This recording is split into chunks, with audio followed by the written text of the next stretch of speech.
Ako po si Marinel Soliba, ang primary DTF operator ng 30cm dito sa Ilocos.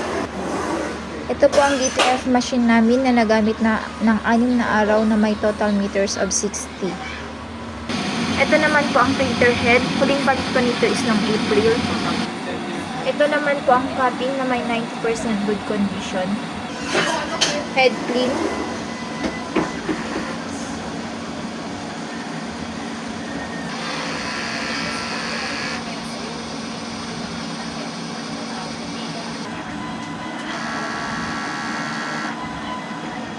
Nozzle check.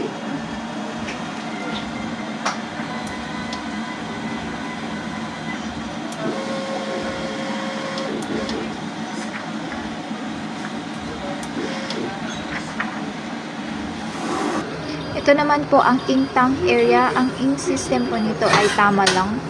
Ito naman po ang ground wire, waste tank, and EVR.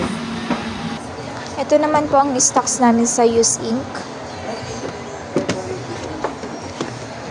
Unused ink. DTF film. And DTF powder. Ito naman po yung DTF daily output record for the month of October.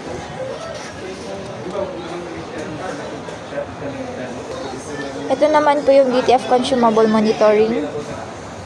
Bali, ito lang po yung nagamit ko muna ngayong October.